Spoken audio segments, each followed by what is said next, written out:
Hi, my name is Andy Babinski, and I'm going to talk a little bit about accents and dialects, which is something I've always been interested in. I've had training on and off throughout my life. On my own, I've researched it, I've taken classes, I've worked with people, but I'm by no means an expert. I'm going to start off by guiding you towards some experts, so that can help you, but otherwise, I'm just an actor slash director slash teacher slash accent coach. I've done it a couple times. Who's giving you what I have to offer.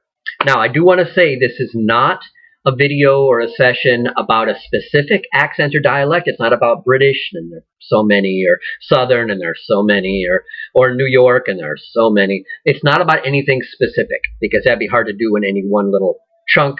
And which one would you want? This is about them in general. So let me say the three people, the three sources I go to myself, and I do accents a lot. I try to. I do. The first one, my go-to, his name is Dr. David Alan Stern. I got into him. He has audio cassettes, if you know what those are for you young people, and CDs. They may be harder to find now, but you can go to libraries will have them, and if the library itself that you go to doesn't, then check their catalog. They may be able to order it from another library. And he has, I don't know how many, 20, 30 for specific accents and dialects. And he takes you through, and it's a 60-minute, 30 on a side. And to me, it's what I go to right off the bat.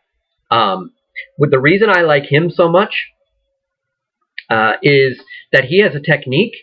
He calls it a point of maximum vibration in the mouth.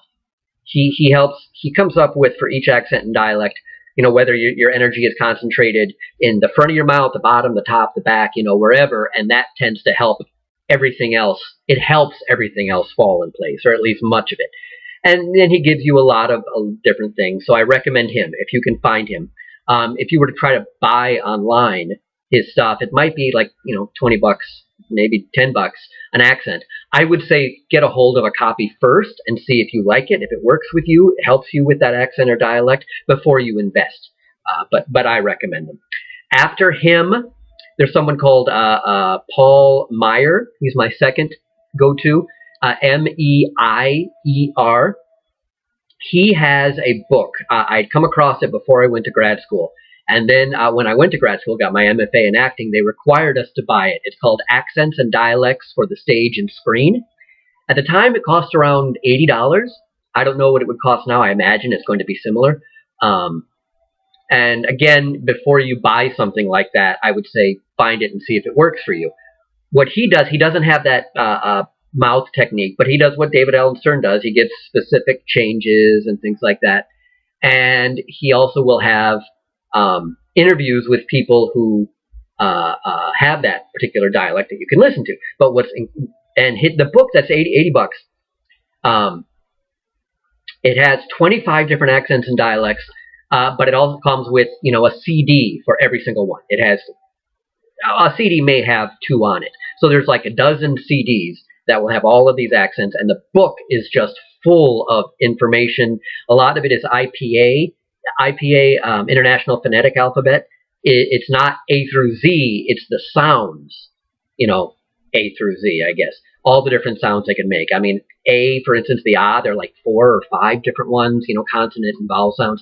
You don't have to know those or be familiar with those to do accents. A lot of people are not, and they're great.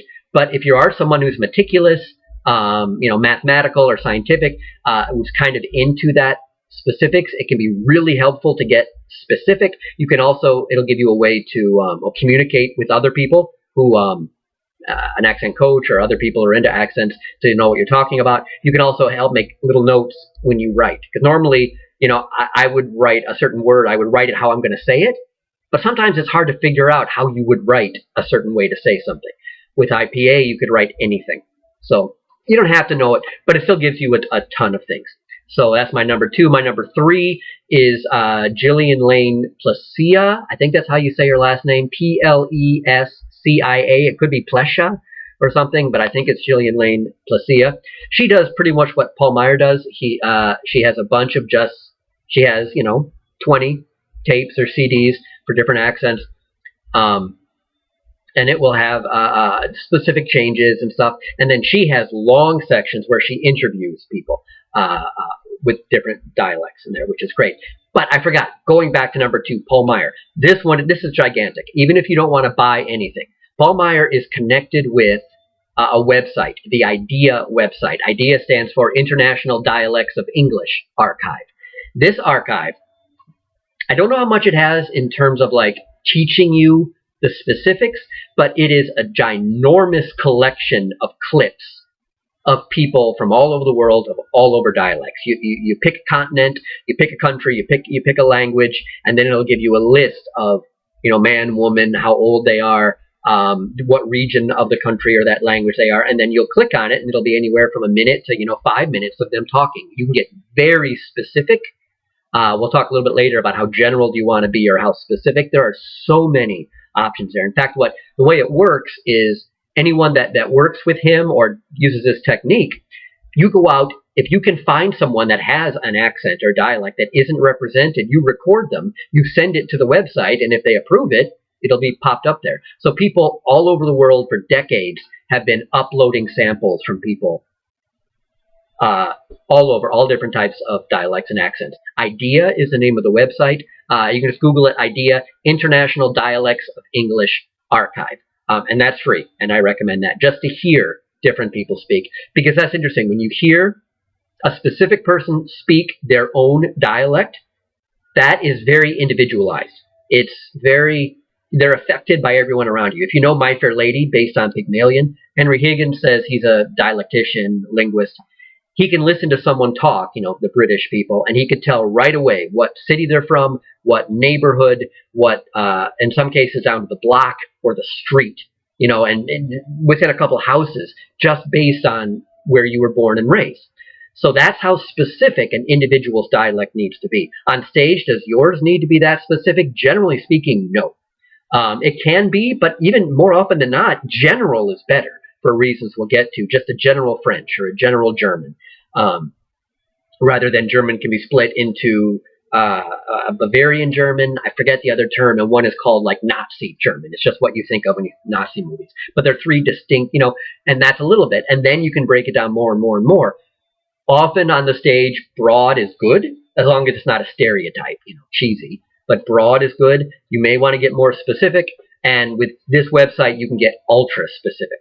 But we'll get into more on that later.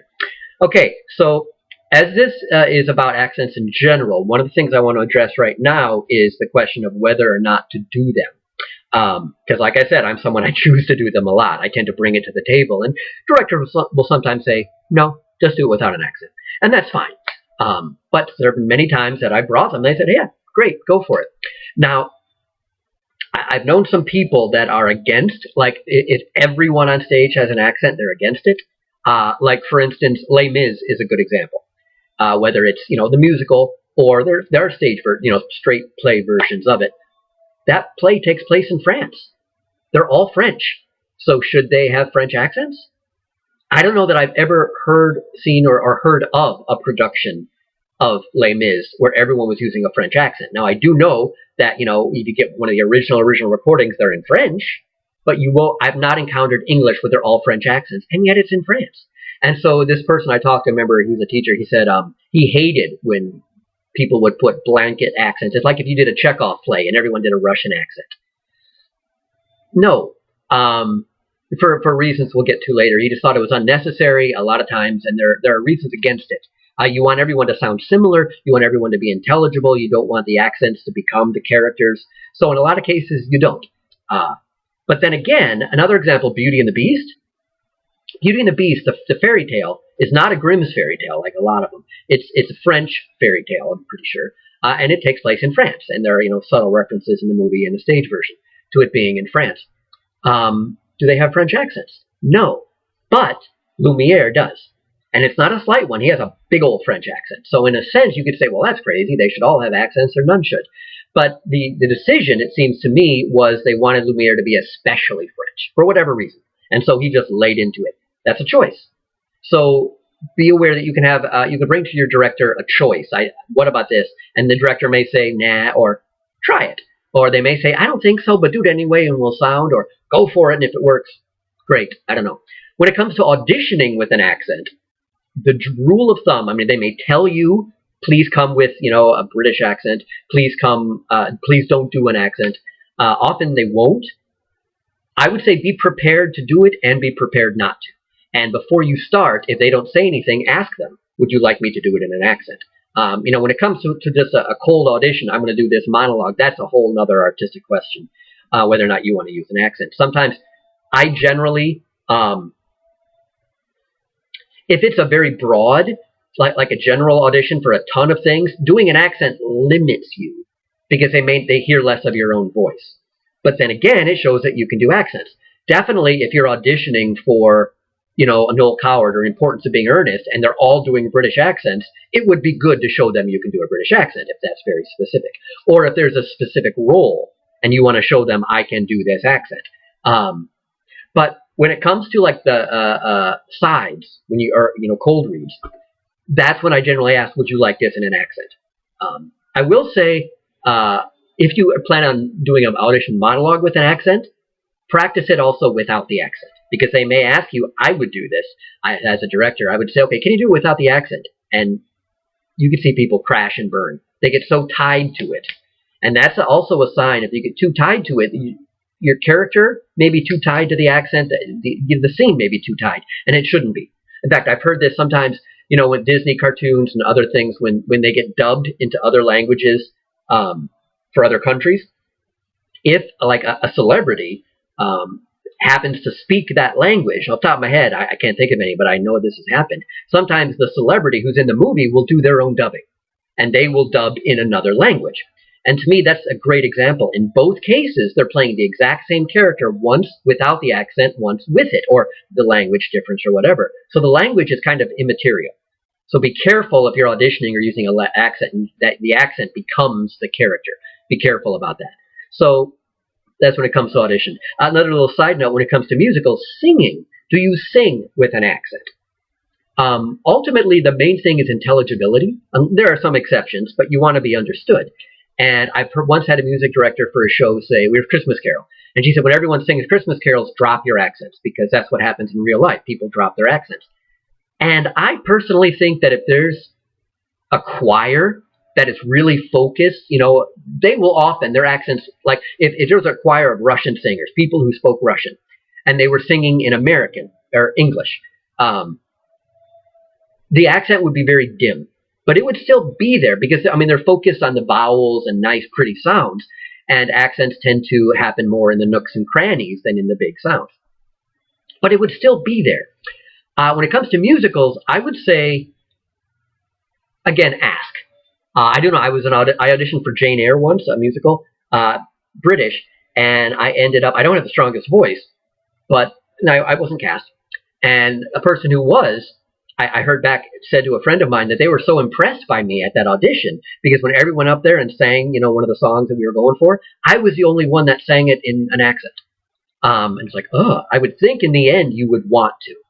But again, in that case, intelligibility and the sound, the pretty sound.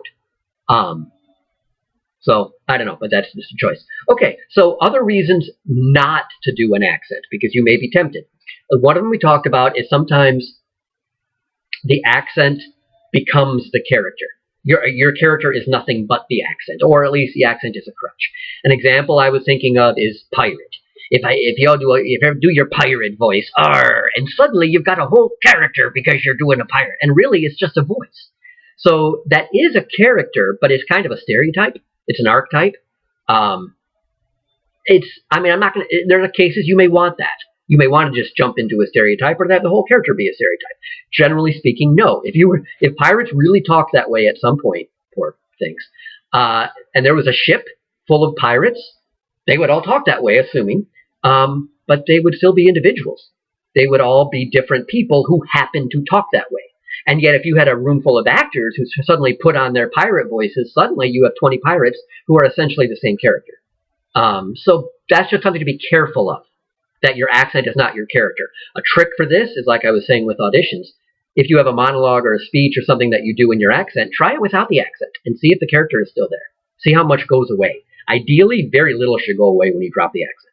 There may be exceptions when the accent is really tied in, but for the most part, that's one of the dangers. Another danger with accents is that the whole Lumiere thing is that if you do it, chances are, everyone else should be doing it too. It's up to the director to make the decision.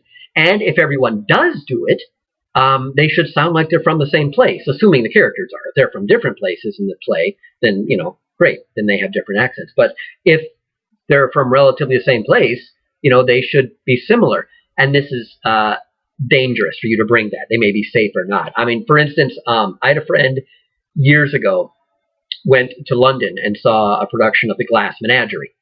And I think there was only 4 people in that cast. They were all British, the actors, but the play is set in, the United States, somewhere southern. I think southern, maybe not. Maybe it's more New England. I don't remember. No, it's southern. But they were all doing their American southern accents or whatever. And my friend told me that she noticed one of them sounded like they were from New York. One of them sounded like New England. One sounded southern. Basically, they were all doing different variations, but they didn't hear it.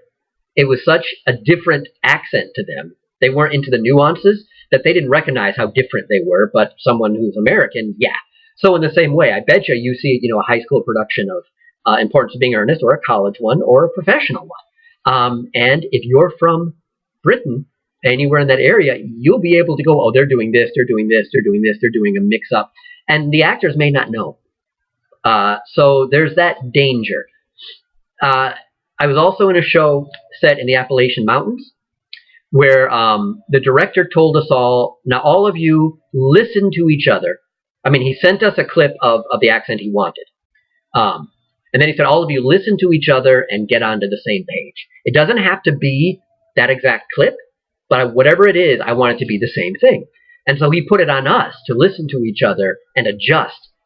And it was a professional production, but we didn't have a dialect coach. And it was only 2 weeks. We didn't have much time, so we spent very little on the accents and dialects. And in the end, it was a failure. We all had different accents, different dialects. And he blamed us, and he got mad at us, and I just took it. Looking back, though, I think that's really a poor way to go. It's hard to listen to your own voice, to really pick up nuances and compare it to others. And what if you do notice, I'm doing this and someone else isn't? Well, does that mean you stop? Because what if they start to do it? Should you say, well, I'm going to continue, especially because it was what we were told, see if they catch up? What if they're doing something that you're not? Should you start? What if they stop? Should you stop? To me, the ideal thing is to have someone on the outside to kind of listen and guide everyone. Ideally, a dialect coach, maybe the director, maybe to get, a friend to listen to you. So these are dangers with doing an accent, that they sound different. I'm just putting this stuff out there for you to think about. Another thing, a main reason, probably the main reason, or definitely one of, to avoid accents, or why they're dangerous, because I'm a proponent of accents, but I got to point out the dangers. The main thing in most cases is intelligibility. The audience has to understand what you're saying. Now, there are exceptions. If you know the movie Usual Suspects, Benicio del Toro made a choice. It's not in the script. He made a choice that he would mumble all of his lines for different levels of intelligibility. In fact, I even hear Gabriel Byrne, who was kind of like the lead of the 5 usual suspects, at one point in shooting went to the director and said, me and the other actors were talking. We can't understand him. This is a problem. Can you get him to, not mumble? And the director said, nope, I like it. We're going to go with it. And they went with it, and it became a defining character. And then, of course, there's the movie Dick Tracy. Dustin Hoffman played a character mumbles. He's meant to mumble. And then there's a movie Snatch with Brad Pitt. I don't remember if it's an actual dialect and he just overdoes it, or if he makes it up, but you can't understand anything he's saying, and you're not supposed to. I think at some point, I'm not sure if they subtitle or not, but that's like a part of the thing, because no one can understand it. So yeah, there are exceptions, but unless there's a real specific reason why your character shouldn't be understood, your character should be understood. That's the main thing. It's not worth it. If you do it's so fascinating, it's so wonderful, your accent, but I can't understand you, not worth it. Now, even sometimes if the other characters on stage can't understand you, check and see if the audience, with your director, maybe the audience still can, but it's the characters who are having a hard time. But the main thing, intelligibility. You've got to be understood. And this, I might go into a little later, is one of the things, now I'll do it now. An interesting thing to try is, I think it's one thing if you can do an accent or a dialect. If someone were to say, do it as thick as you can, how thick can you make it? Do your French as thick as you can, that you are struggling, you are barely speaking English. Okay, that would be, I don't know. But now, okay, you can do that. Try the other way. Try doing your French accent, and rather doing it as thick as you can, how much can you pull back? How much can you, how take that you had turned it to 11 before, and how much can you take it back and turn it back to 1? 1. I mean, if it helps, cut it in half, and then cut it in half, and then cut it in half, and turn it down to 1. How low can you go? And to you, it will sound like you are not doing much of an accent at all. Right now, if I practice, I probably could get better, but right now, this is off the top of my back pocket, the lowest I could do French. And to me, I think it still very clearly sounds French, and yet I am doing as little as possible. So when you learn an accent, learn it thick. That helps you get, what's going on, and then try doing it as little as possible. Because believe me, if it's not enough, the director or accent coach will say, can you give me more? That's not going to be a problem. You'll always be able to give more. I mean, usually, I would imagine. But take it down as low as possible, and that will usually be enough. Not only that, that will help everyone sound similar. The stronger your accents are, the more clear the differences are between people on stage. The less you do, the more it'll work. The more it'll sound, common. So that is something to think about too. And especially with the monologue, unless you want to show that you're doing an accent, or you have a character that goes into accents, who does something very thick. Just a little really does wonders. I was in a show once where I had to have a bad cold, and I really laid into it. The director said, you could pull back. You don't need to do so much. And I pulled back a little, but I really liked doing it, and I thought it was necessary. I saw a video, and it was like, wow, I was really overdoing it. Turns out, just a little, and the audience gets it, and they get everything they need. Unless, for some reason, it needs to be a major thing, then you could give it more. But if it just needs to be there, pass-fail, the littlest bit is often enough. And then, let's talk to your director and see if it's enough or not. Okay, another thing about intelligibility. This has to do with authenticity. Sometimes we talked about, on the IDEA website, you can get ultra-specific, and then there is the general. People may really get focused on specificity, and I'm good or bad at this point. I mean, I will say right now, in most cases, stereotypical is bad because it's cheesy. It may be seen as racist or making fun of someone else. There may be other times you're doing that on purpose. I mean, your character may be putting on a stereotypical accent, and they're meant to be not good at it or being a jerk or something.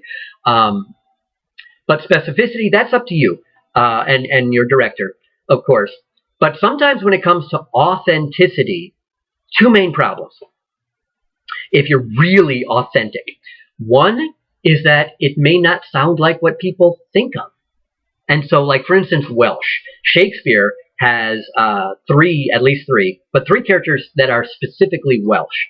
How many people know what a Welsh accent sounds like? I mean, and not just actors. How many audience members know what a Welsh accent sounds like? I mean, famous people who are Welsh, Catherine Zeta-Jones, sounds just British. Anthony Hopkins, and they were trained in British schools. How many people know? Now, maybe you do. You can find out exactly what a Welsh is. But then again, it's just enough to what people think of as that accent. That can be sufficient. The second problem is sometimes really authentic can be hard to understand for intelligibility. For instance, Irish is one. Real authentic Irish, not all of it, but some of it, is really hard to understand. If you want an example, the movie Trainspotting. The main characters, they're doing very authentic Irish, and that movie, as I understand it, it was an Irish movie. It went to the United States and other places, but it wasn't necessarily meant to be a crossover movie. The Irish probably got it like that. It's often hard to understand, and there are other British movies that are hard to understand. So what tends to happen, I hear this more often with Irish than others, is what you get a stage Irish. It may not be authentic, but it immediately comes across as Irish, and people will recognize, they'll understand you, and they'll say, yeah, that's Irish, and that's good. And they call that stage Irish or stage others. So perfect authenticity can be a problem. I'm not saying don't, but again, it's a decision to make for intelligibility and matching other people and everything else. Also, the cost benefits. If you're putting so much energy into that, is other stuff suffering? But that's it. But that's just something else. Okay, those are all dangers of accents. It's kind of like when you learn to drive, they spend so much time about driving safety, and they should. And stage combat, so much of it is not how cool it is, but how to be safe. That's why I wanted to get all the negatives about accents out first, so that you can do them carefully and not overdo them, and I don't know, just get all that out. Now, let's see what else, because this is about accents in general. Without going into specific ones, here is something that I want to suggest for people. I mean, if you want to learn an accent, I gave the 3 sources, David Allen Stern, Paul Meyer, and Gillian Lane Placia. Another way, and then the IDEA website, is to, of course, watch movies, watch documentaries. If you know someone who actually has that accent or dialect, now be careful with that, because once you do that, you're getting a very specific version of it. And it depends how specific you want your version to be. If you want your version to be general, if you want it to match everyone else on stage, or if you're okay with it being very specific. But just be aware, every individual who has a natural accent or dialect, that's specific. It's specific to them. Whereas if you learn it from these tapes or whatever, it most likely will be more generalized. Good or bad, depending on the situation. But one thing that I like, I call it like a go-to phrase. To have a phrase, and this doesn't just work with accents or dialects, it could do with a character voice, it could do with physicalization. There may be some phrase or word or movement, or depending on what you're doing, that you just feel really good at. You feel like you nail it. You can't do a British accent, but you can say this word really well. You can say this phrase really well. Or, with a certain, you wish that if someone could just watch a clip of you saying that, you would win the Tony because of how good you do it. For me, when I had a friend that when it comes to Irish again, they said their go-to was the word unicorn. They even had a phrase, something about a unicorn. For me, for Irish, it was frosted lucky charms, they're magically delicious. And so you get some phrase that you just feel really good about. So here's the thing, before you get into the accent or whenever you're doing it, every now and then, go back and do that thing that you do very well. Go back to your go-to. It will kind of recalibrate yourself into whatever, the way your mouth is, the way your energy is. If you feel like you're losing the accent, stop, go back to your go-to. Say that a couple times, and then try to immediately go into the new things you're having trouble with and see what happens. This isn't a guarantee, but it can help. And there are some things, specifics about accents and dialects, that don't come from anything else. They're totally random, so it may not help you at all. But if you have a go-to, go back to it. It's kind of like if you're familiar with the Michael Chekhov acting technique, there's something called psychological gesture, which is you get some pose, some slight movement, that developing it is a whole other story. But once you find it, it immediately generates that character in you, or at least it connects you to your version of that character. That's the heart. It's the way in. And once you find it, before you go on stage or before you rehearse, you just do that gesture. I hear Clint Eastwood loves it. Other people love it. Right before you film, you just do that little thing, and it just gives you momentum. It starts you off in that direction. So finding a phrase, a word that really fits, I think, is a wonderful way to get you in the ballpark. And whenever you feel you're losing track, go back to that. Okay, what else? Actually, almost done. Almost finished. Thanks for bearing with me. This, I don't know if it'll help you or not, and it may. It depends how much you want to think about this kind of thing. The difference between a dialect and an accent. I've talked to a lot of different people, and a lot of us, we have the same take, although I don't know that it's official. None of us know exactly that it's official. In fact, linguists kind of switch them. So the definitions I think are very important, but which word goes with which one at this point, don't take my word. But here's how I look at it. And this could be really helpful to you in a number of ways, and it may not. An accent is the result of someone speaking a language that is not their initial language. For instance, I keep going back to the French. The French, their R's, they won't say car. They will say cow. I mean, if they were saying it in English. The it isn't a sound in the French language, or if it is, it's very rare. Instead, they have and whether it's car or it starts rear, they have a different type of R than we do in American. I'll say American as opposed to English, because English, I mean, the language is English, but I say American in terms of accent or dialect because it's different than a British accent. So I'm using the words kind of loosely. But so when the French learn English or American, and a sound is the same, they'll say it the same. But if they come across a sound they don't know how to do, well, it's like if you have to learn French and you suddenly have to do red, rose, cow, and you're not used to that back of the throat thing, you're going to have a hard time doing it. And you would probably say in the French, a red rose, the car. And, it's a start, but you're not getting the R because you're not used to it. And so you revert back to your R. That's what happens with an accent. People who are not used to, in this case, English, certain aspects of it, they will bring with them the aspect from their language. And that all vowel pronunciation, letter pronunciation, almost all of that is a carryover from their language. Their language. I mean, it's not just the way they talk, it's their language has that into ours that doesn't match. So it's like if you learned French and you spoke French very well, like in your French class, and then you went to France, chances are you would be speaking it with an American accent.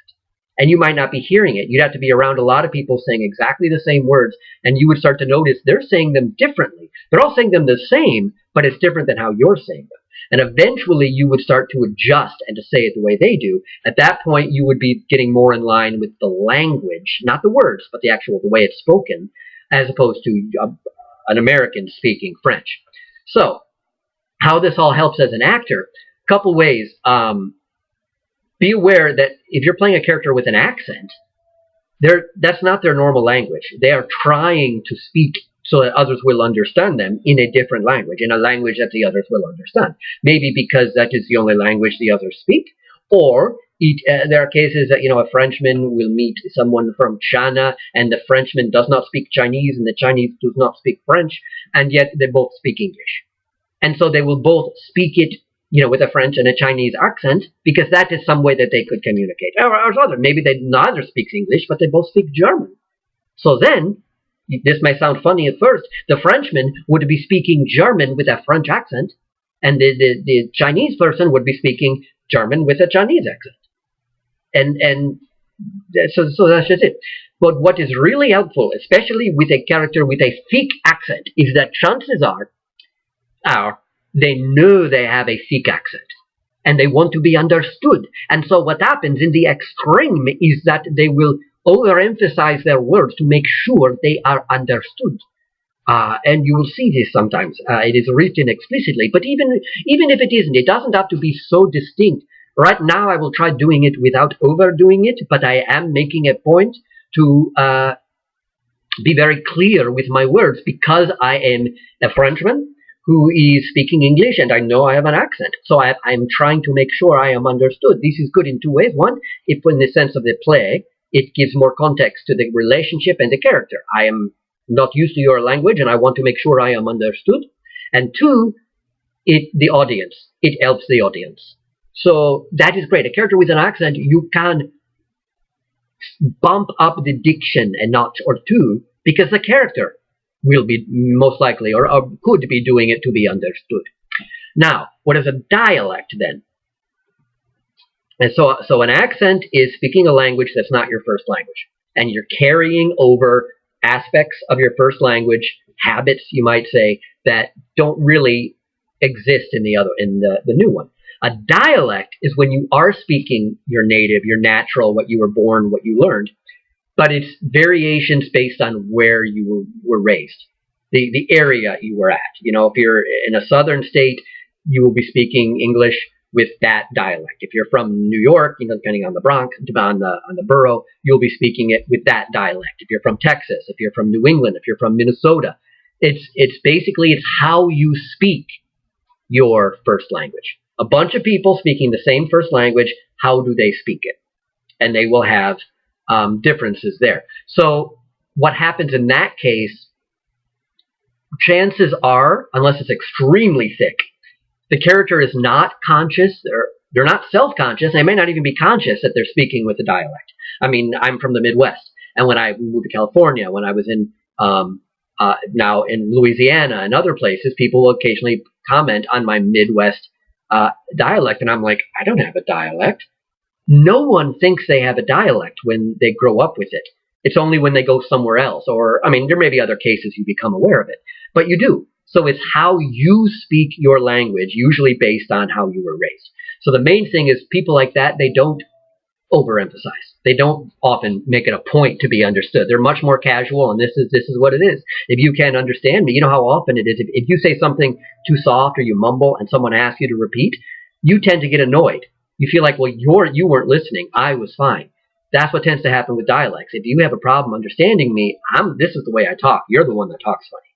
So depending on the character, I mean, there could be differences, but someone with an accent may be very aggressively trying to be understood. Someone with a dialect is more likely to not care. They're just going to talk. They're used to being understood. That they would go so far as to slur and mumble, I think that's really a character choice.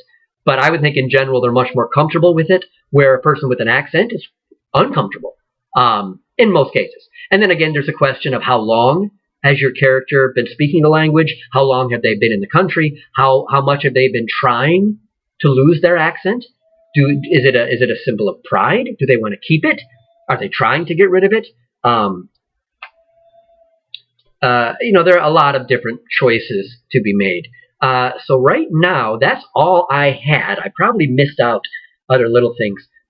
If you have questions or comments, I'm free to email. You can email them to me. My name is Andy Babinski again.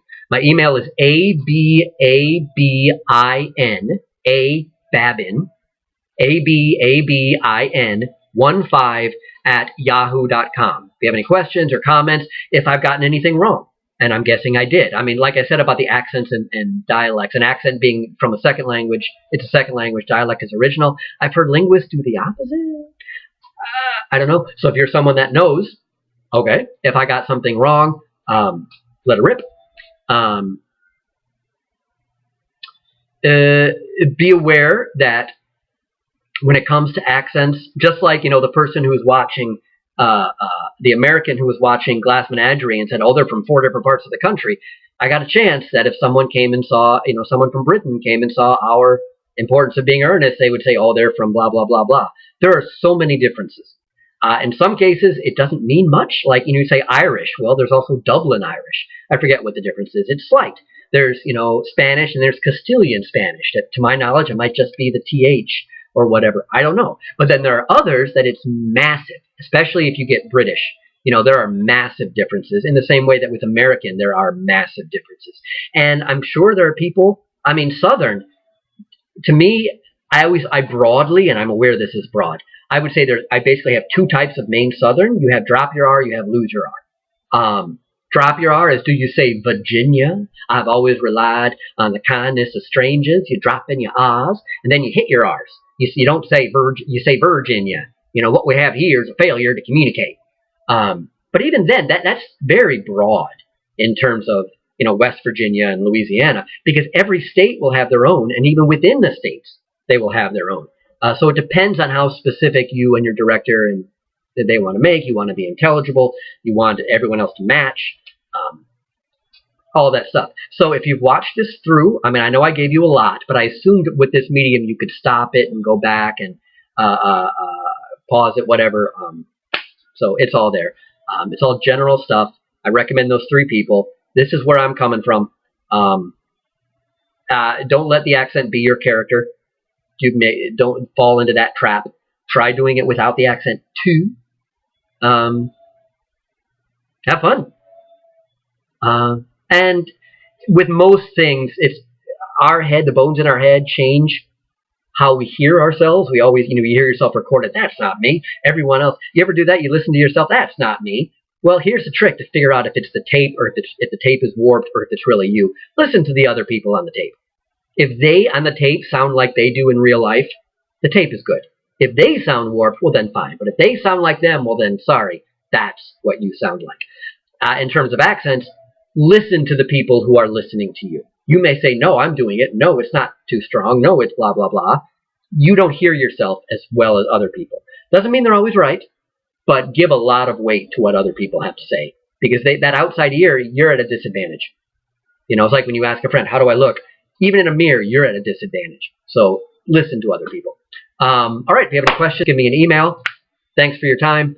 Have a good one.